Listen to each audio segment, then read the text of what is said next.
It's more about what doing a commercial like that means about the culture, because what they're trying to appeal to is what people actually resonate with. Whereas like in the woke advertising world in a lot of situations, it's not like these people really ideologically believe this stuff. They're just like, we think this is the trendy, resonant idea, so we're going to try to do this, nonsensical, far like postmodern approach, thinking it will resonate.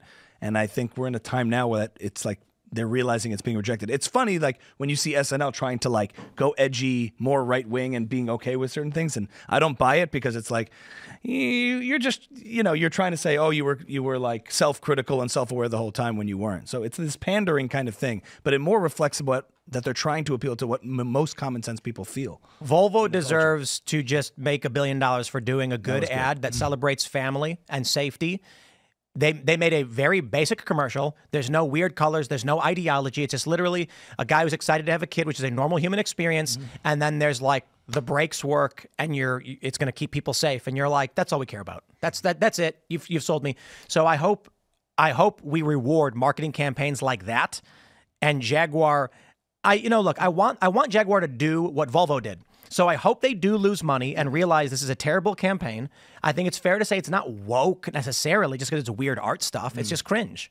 Yeah. It reminds me of like of an 80s movie that like had an advertisement in the movie. Like it's something that like you would see as a commercial, like for in RoboCop 2 or something like dystopian that. 80s exactly. future, Or like Demolition Man portrayal. Exactly. Like where everything is just messed up. Look, it's so futuristic and crazy and blah blah blah. And, isn't it cool? And it's like the point of those commercials was to be like Fifth Element. That's the movie I was thinking of. Ridiculous. The point of those commercials was to be ridiculous and be beyond what people would kind of consider normal. And Hunger Games. I don't think that this makes anybody want to buy a car.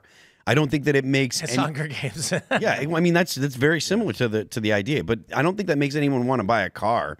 I don't know who the demographic that they're after is. I thought Jaguars is like for like sort of dads who want a sportier car or like a fancy I don't know. I don't know who they're trying to I thought it was supposed to be like an upscale. 6-figure guy who's looking for a high-end car, so he can be like, I got a Jag, and you're like, oh wow, that's a great vehicle. Now it's going to be this weird, like sleek, solid pastel. It's owned by Tata Motors, an Indian multinational automotive company. So that's interesting. I'm getting David Bowie vibes from the person in the dress. I think, and in the dress, the dude with the sledgehammer. Yeah. Right, with the hair and the whole video. I don't know. Was David Bowie gay too, or LGBT? Bisexual, I think. Bisexual. I don't know. Fluid. I couldn't name three of his songs. Jagger had a thing, allegedly, I believe. Is that true? Or I don't know. I'm a Jackson guy, not a Bowie guy. That's what they wanted society to believe. I'm going to do just before we go to Super Chats, we'll just do a quick little snippet. So, we don't have time for a full segment, but Nick Sorter is reporting that Donald Trump is considering Mike Rogers for FBI director with Kash Patel as deputy director. The plan could please both Senate Republicans concerned about Trump's plan to disrupt the FBI and also appeasing the MAGA orbit, who have been frustrated about why more of their allies have been placed in top jobs. Kash Patel. Right now, there's this clip from Timcast IRL going viral with Kaneko the Great tweeted it, Elon Musk himself tweeted it, and it's Kash explaining about the two-tier system of justice and these things. It's got like 20 million views or some ridiculous amount, and I am honored to have hosted the show where Kash came on, but Kash has proven exactly why, in that segment, why he needs to be the FBI director. Literally looking me in the eyes on that clip. He was looking at me, telling me that info. That's me listening to him while we were all listening to him. He is beyond deputy, bro. He's the man. Cash money. Mike Rogers has not come near the depth of conversation and context on the issue that Kash Patel has. I love that guy. And Kash is so cool. And the concern, of course, because this should have been announced a long time ago. Kash Patel is clearly the guy.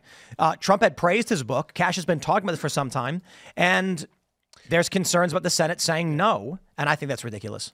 I think it would be a confirmed position. That's probably why they're trying to do deputy. And then deputy's not confirmed? No. I think they're trying to put him as deputy because it would be hard to have him be at the top. But doesn't deputy have to be confirmed as well, or no? Yeah, deputy would have. But it's not a senior position. Yeah, it's right. Senior. Yeah. And then it's going to restrict what he can do, and you're going to get Mike Rogers going to be like, well, let's not rock the boat too much. I think Cash. Look, I'm not going to be surprised if this is what happens. Okay, we got RFK Jr. in HHS. I hope he gets in because that is still a nuclear bomb on the Beltway and in the industries of this country as it pertains to food, preservatives, and all that stuff. It's still great. Tulsi as DNI is great. I think it's fair to say we want to win everything, but the reality would be, I suppose, if we get a handful in, I'll take what I can get. You know. But I still think it's a tremendous gain. Even though, but what I'm saying is it should be Cash. Yeah, go for Cash. Make them vote.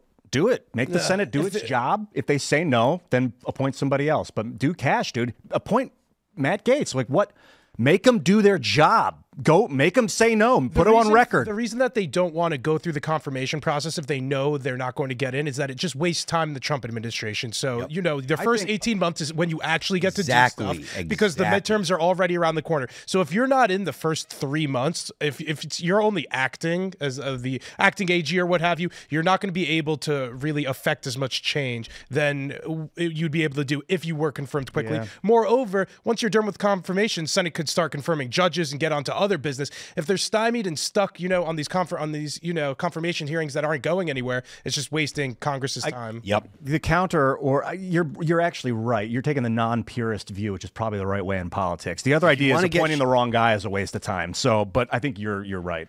You've got, if they just like he said, 18 months is all they've got, and there's a lot of stuff that they want to get done in the first, and they can do it if they get people in place that are going to do the job. They can do significant damage to the bureaucracy. If he was to appoint a guy, Mike Rogers or whatever, and then wasn't happy with the way he was doing it, can he like remove him and then appoint somebody else? All of them that happened in the first round all the time. Yeah. Trump, all of these guys will likely get fired within. They're not going to serve all 4 years in the cabinet. Nobody usually makes it all the way through. Thanks for checking out this clip from Timcast IRL. Make sure to watch the show live Monday through Friday at 8 p.m. Subscribe to this channel, and we will see you all there.